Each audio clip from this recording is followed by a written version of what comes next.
성경 말씀은 다니엘서 1장 1절, 2절 두 절 말씀만 우리 함께 봉독하도록 하겠습니다. 다니엘서 1장 1절, 2절 두 절 말씀을 우리 한 목소리로 봉독하겠습니다. 지난 주일에서부터 우리는 다니엘서에 대해서 살펴보고 있습니다.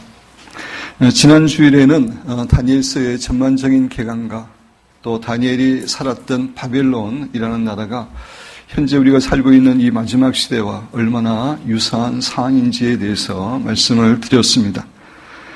그렇습니다. 현 시대와 너무나 비슷한 상황인 바벨론에서도 승리하며 주위의 사람들에게 선한 영향력을 끼치며 살았던 다니엘의 모습은 마지막 시대에 살고 있는 우리들에게 큰 소망과 위로가 됩니다.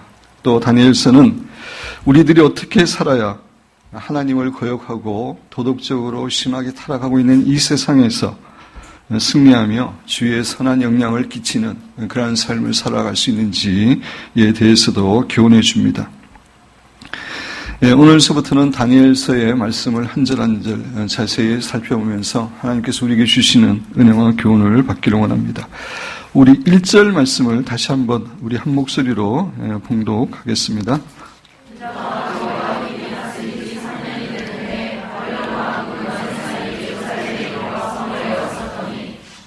예.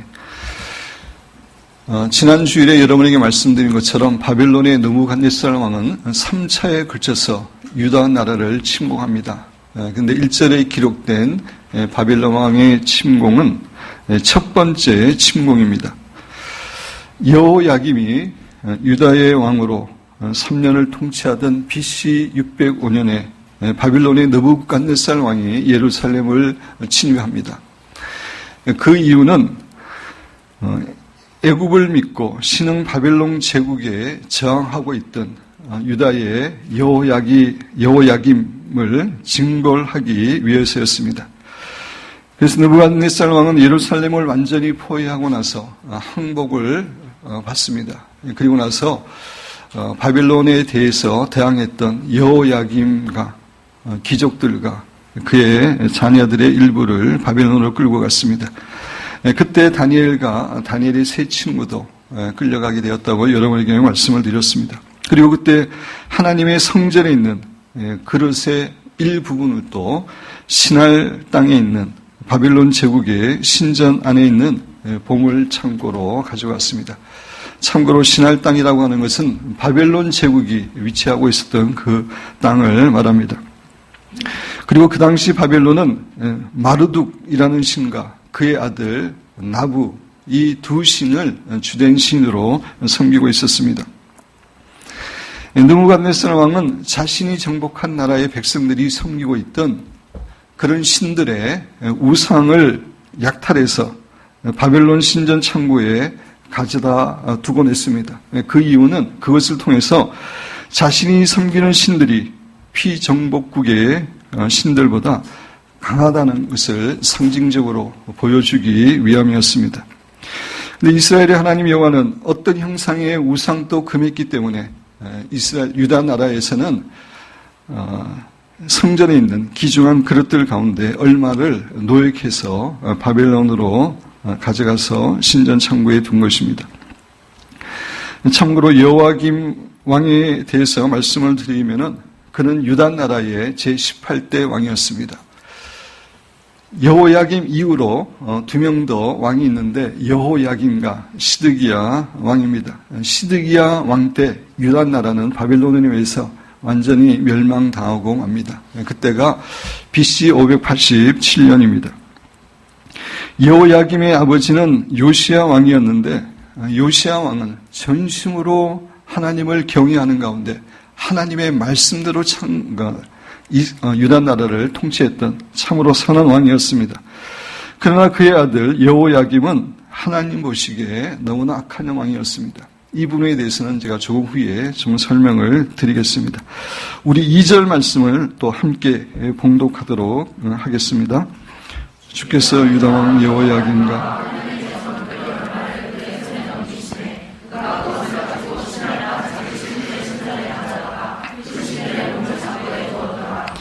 2절 말씀은 하나님께서 여호야김과 하나님의 성전의 그릇의 일부를 느부갓네살 왕의 손에 맡겼다, 넘기셨다라고 이야기하고 있습니다. 하나님이 넘겼기 때문에 그가 그것들을 자신의 나라의 신전에 있는 보물 창고에 두었다라고 2절은 말하고 있습니다. 1절 말씀, 유다왕 여호야김이 다스린 지 3년이 되던 해에 바벨론 왕 느부갓네살이 예루살렘에 이르러 성을 에워쌌더니 라고 하는 그 1절의 표현은 일반적인 객관적인 역사를 기록한 것이라고 한다면 2절 말씀은 하나님의 관점에서 본 하나님의 역사를 기록하고 있습니다.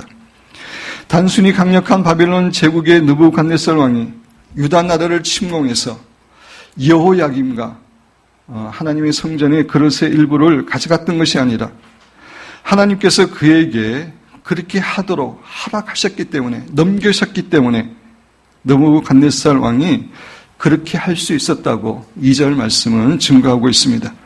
이 2절 말씀은 바벨론 왕 느부갓네살 왕이 역사의 주인이 아니라 살아계신 하나님께서 역사의 주인임을 우리에게 분명히 교훈해 줍니다. 그렇습니다. 하나님께서 다니엘서를 통해서 우리에게 주시는 가장 중요한 교훈은 하나님께서 역사의 주인 되시는 분이라는 사실입니다. 권력을 가진 세상 제국의 왕들이 세상을 다스리고 이끌어가는 것처럼 보이지만 실제로 이 세상 역사의 주관자는 결코 그들이 아니라 전능하신 하나님이심을 보여주는 것이 다니엘서를 기록한 중요한 목적입니다. 이런 의미에서 다니엘서에서는 철저한 인본주의에 근거하여 하나님을 대적하는 바벨론 제국에서도 여전히 하나님께서 자기의 주권을 역사하고 계시고 또 이방왕들과 지도자들의 운명도 전적으로 하나님의 손에 달려 있음을 다니엘서는 분명하게 교훈해주고 있습니다. 이렇게 다니엘서가 가장 강조하고 있는 사상은 하나님께서 역사의 주관자가 되신다고 하는 사실입니다. 근데 사실은 다니엘서뿐만 아니라 성경의 모든 책들이 하나님께서 역사의 주관자이심을 증거해 줍니다. 하나님께서 역사의 주관자가 되신다는 사실을 가장 잘 알려주는 하나님의 이름이 있습니다. 뭐죠? 기억나십니까? 엘 엘리온입니다. 엘 엘리온. 제가 여러분 교재에 좀 인용을 했는데 엘은 그 두 문단을 우리 내용을 생각하면서 같이 읽어보겠습니다. 엘은 하나님이라는 뜻이고 엘리온은 지극히 높은 이라는 의미이기 때문에 엘 엘리온은 그래서 이름은 영어로는 God Most High입니다. 하나님은 그냥 높으신 하나님이 아니라 지극히 높으신 하나님.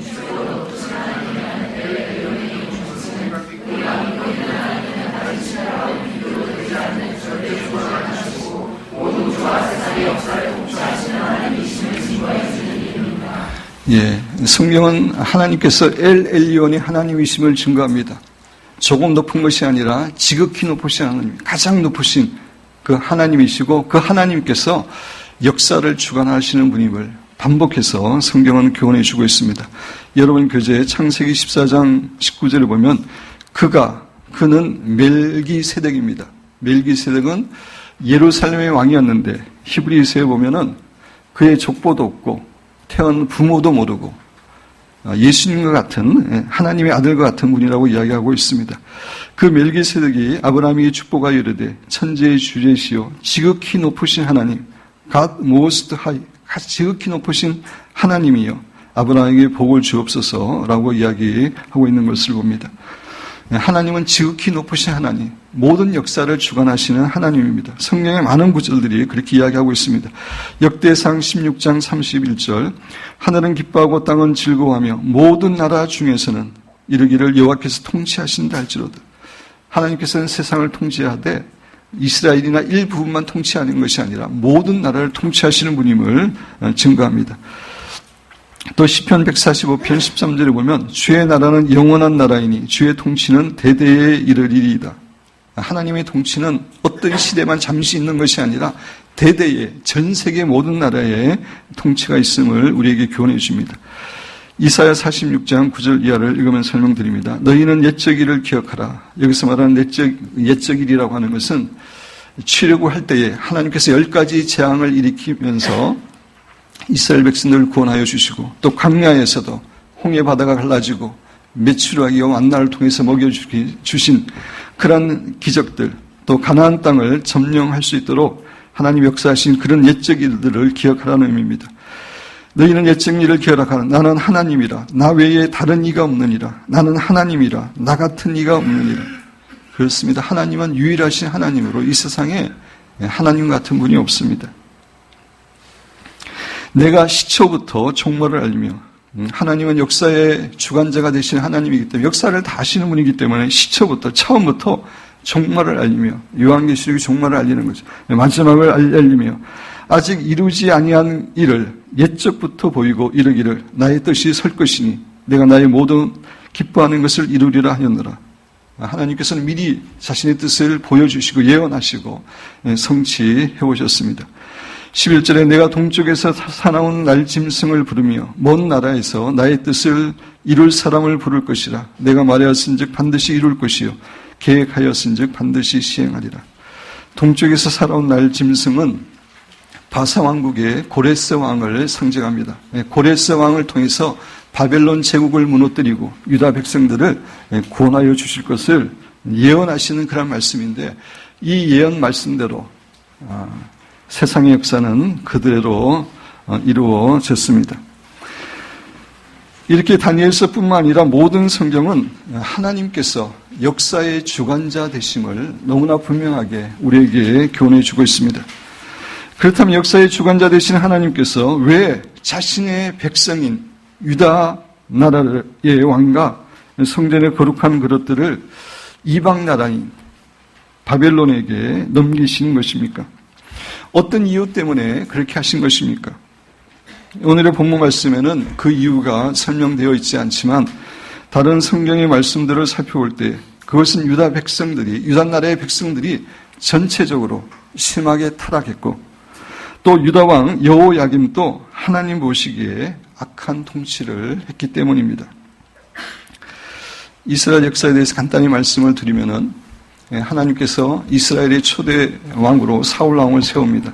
그리고 다윗이 두 번째 왕이 됩니다. 세 번째가 솔로몬 왕이 되는데, 솔로몬 왕이 하나님께 말년에 우상을 섬기고 많이 타락했기 때문에 그 이스라엘이 두 개의 나라로 갈라집니다. 그래서 북쪽 이스라엘과 남쪽 유다로 갈라지는데, 북쪽 이스라엘은 계속해서 우상을 섬기고 하나님을 대적하는 그런 나라가 되었습니다. 그래서 BC 723년에 아시리아에 의해서 멸망당하고 맙니다.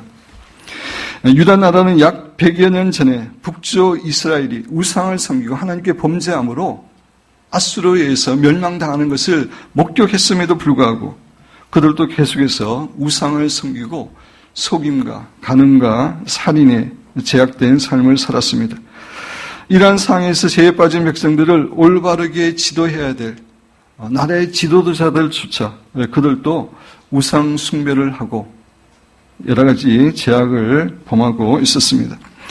유다 나라는 종교, 사회, 정치 등 총체적으로 타락한 상태에 있었습니다. 뿐만 아니라 유다 나라의 왕이었던 여호야김도 하나님 앞에서 악한 죄를 범했고 결코 하나님이 기뻐하시는 그런 통치를 하지 않았습니다. 정말 하나님이 싫어하시는 그런 통치를 했습니다. 여호야김에 대해서 하나님이 예언을 주신 말씀이 여러분 예레미야 22장, 여러분 교재에 있는 22장 13절 이하에 있는 말씀입니다. 제가 읽으면서 설명을 드립니다. 여호야김에 대해서 하나님이 예언의 말씀을 하고 계신 겁니다. 불의로 그 집을 세운 여호야김은 공의롭지 못하고 불의로 자기의 집을 세웠습니다. 부정하게 그 다락방을 지으며 자기 이웃을 공경하고 그의 품삯을 주지 아니하는 자에게 화했을진저. 그래서 자기의 집을 세우고 다락방을 지으면서 가난한 사람들을 동원하되 돈을 주지 않고 착취하는 겁니다. 그가 이르기를 내가 나를 위하여, 여호야김이 나를 위하여, 하나님을 위하여가 아닙니다. 자기를 위하여 큰 집과 넓은 다락방을 지으리라 하고 자기를 위하여 창문을 만들고 그것에 백향목으로 입히고 붉은 빛으로 칠하도다. 내가 백향목을 많이 사용하여 왕이 될 수 있느냐? 내 아버지가 요시야 왕입니다. 내 아버지가 먹거나 마시지 아니하였으며 전혀 먹고 마시지 않았다는 의미가 아니라 그런 사치하게 먹고 마시지 않았다는 겁니다. 아니하며 요시야 왕은 정의와 공의를 행하지 아니하였느냐? 그때에 그가 형통하였었느니라. 정의와 공의로 다스릴 때에 하나님이 형통했다는 것입니다. 그가 가난한 자와 궁핍한 자를 변호하고 형통하였나니 이것이 나를 알미 아니라 여호와의 말씀이니라. 요시야 왕은 하나님을 아는 사람이었기 때문에 가난하고 궁핍한 자들을 돌보고 그들에게 공의와 정의를 베풀고 변호하는 그런 삶을 살았음을 이야기하고 있습니다. 그러나 내 두 눈과 여호야김의 두 눈과 마음은 탐욕과 무지한 피를 흘림과 악박과 포악을 행하려 할 뿐이다. 요시야 왕과는 전혀 다른 겁니다. 그러므로 여호와께서 유다 왕 요시야의 아들 여호야김에게 대하여 이와 같이 말씀하시니라. 우리가 그를 위하여 슬프다 내 형제여 슬프다 내 자매여 하며 통곡하지 아니할 것이며 그를 위하여 슬프다 주여 슬프다 그 영광이여 하며 통곡하지도 아니할 것이다. 여호야김이 멸망당한다 할지라도 백성들이 통곡하고 슬퍼하지 않는다는 겁니다. 그가 끌려 예루살렘 문 밖에 던져지고 나귀같이 매장함을 당하리라. 이렇게 여호야김은 자신의 아버지 요시야 왕과는 달리 하나님을 경외하지 않았고 자기의 사치스럽고 편안한 삶을 위해서 가난한 사람들을 심하게 압제하고 착취하고 학대했습니다. 하나님은 참으로 소외되고 가난한 사람들에게 정말 관심이 많은 분인데 그 하나님의 마음에 완전히 반대되는 그러한 삶을 살았고 정치를 한 것입니다. 이렇게 유다 나라가 타락해가는 상황에서 하나님께서는 예레미야 선지자를 비롯해서 많은 선지자들을 동원하셔서 그들에게 하나님의 심판을 경고하면서 회개를 촉구했습니다. 그럼에도 불구하고 여호야김과 유다 나라는 회개하지 않고 계속해서 제약된 길로 갔습니다. 그래서 하나님께서는 바벨론의 느부갓네살 왕이 유다를 나라를 침입하게 하셨고 여호야김과 성전의 그릇의 일부를 바벨론으로 올려가게 한 것입니다. 이렇게 느부갓네살 왕은 하나님의 심판을 이루는 도구에 불과했습니다. 여기서 잠시 하나님께서 본래 이스라엘 백성들과 맺었던 언약에 대해서 좀 살펴보기를 원합니다. 신명기 28장에서 30장까지 보면 하나님께서 이스라엘 백성들을 가나안 땅으로 이렇게 들어가기 직전에 모압 땅에서 그들과 언약을 맺습니다. 나는 너희의 하나님이 되고 너희는 나의 백성이 되고 나는 너희의 신랑이 되고 너희는 나의 신부와 같은 백성이 된다고 하는 어떤 의미에서 결혼관계의 언약을 맺습니다. 이 결혼하는 부부가 서로에게 서약을 맹세하는 것처럼 하나님께서는 이스라엘 백성과의 언약에서 서약하신 내용이 있습니다. 이스라엘 백성들이 하나님의 말씀에 순종하면 하나님을 경외하는 가운데 순종하면 그들이 복을 받지만 하나님을 경외하지 않고 하나님의 말씀에 순종하지 않을 때 그들에게 저주와 심판이 하나님의 심판이 임하게 된다.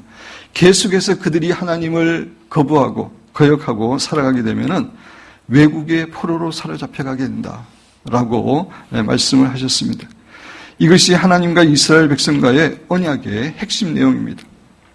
다른 내용은 없고 하나님을 경외하고 순종하면 복을 받고 하나님을 경외하지 않고 순종하지 않으면 말씀에 순종하지 않으면 저주를 받는다. 심하면은 나라가 망하고 전 세계의 포로로 잡혀간다. 그 말씀입니다. 말씀을 통해서 한번 살펴보면은 신명기 28장 1절에서 6절 하나님께서 모세가 하는 말입니다. 모세를 통해서 이제 계약을 하시는 겁니다.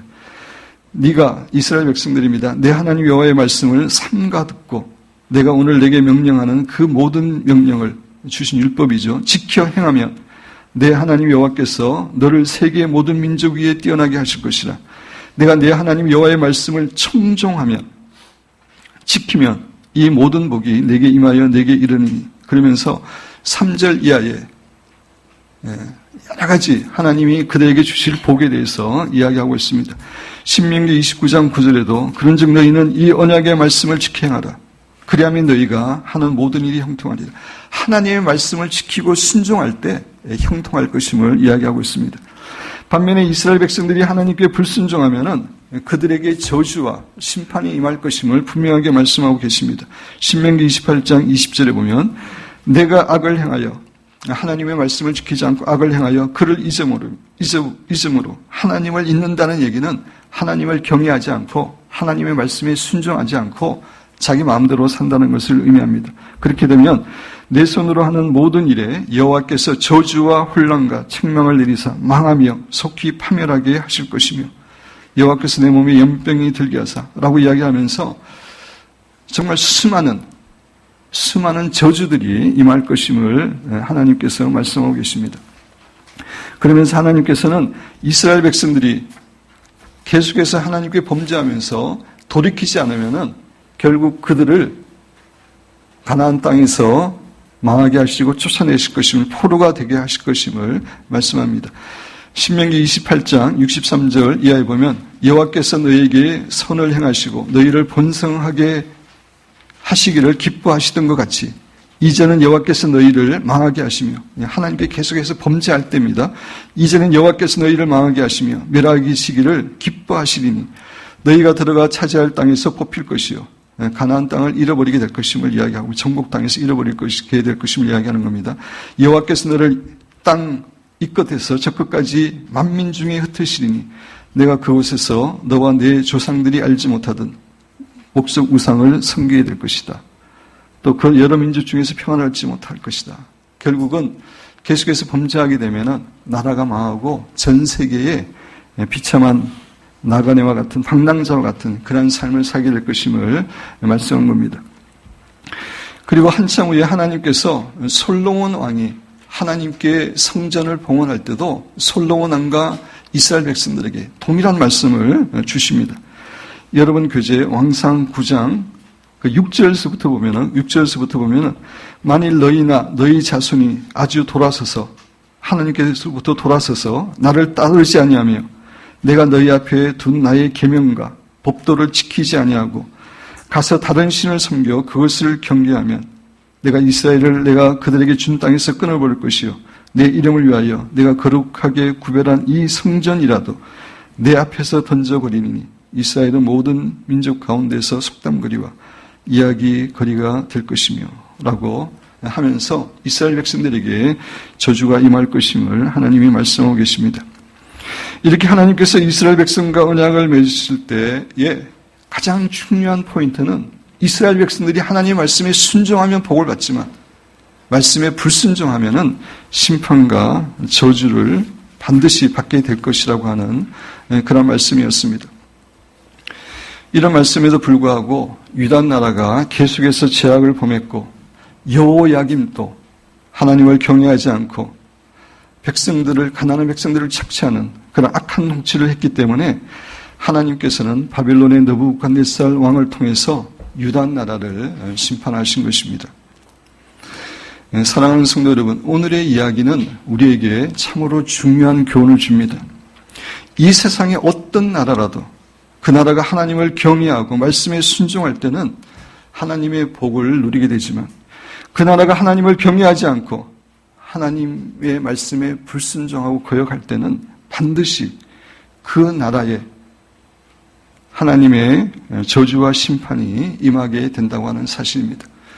어떤 나라의 축복은 다른 것에 달려있는 것이 아니라 하나님의 말씀에 순종하는가 순종하지 않는가에 달려 있습니다.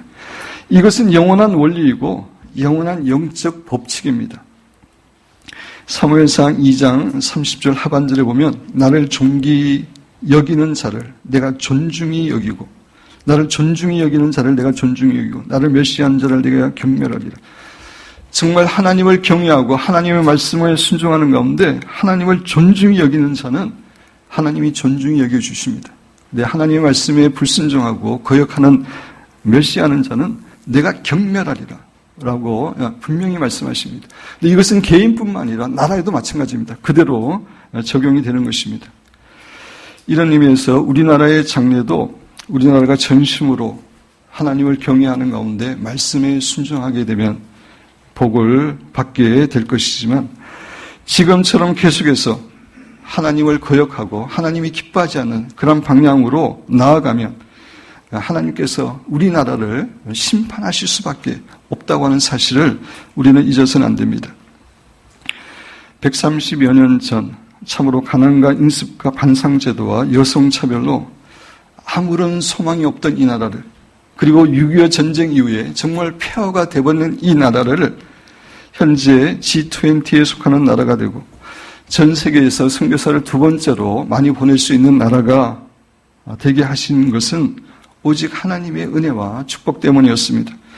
그동안 한국에 와서 자신의 생명과 인생을 전적으로 희생하면서 섬겨주신 수많은 선교사님들, 그리고 희생과 눈물의 기도를 통해서 하나님을 섬겼던 우리의 신앙의 선배들 때문에 우리나라가 이렇게 복과 축복을 누리게 되었습니다.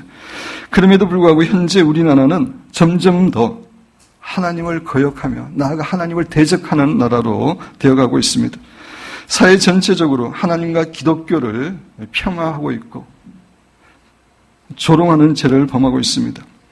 동성애 결혼 합법화, 낙태 합법화, 차별금지법 제정, 잘못된 헌법 개정 등을 통해서 하나님을 거역하고 대적하고 인간이 주인이 되는 인반주의의 나라로 만들려고 하고 있습니다.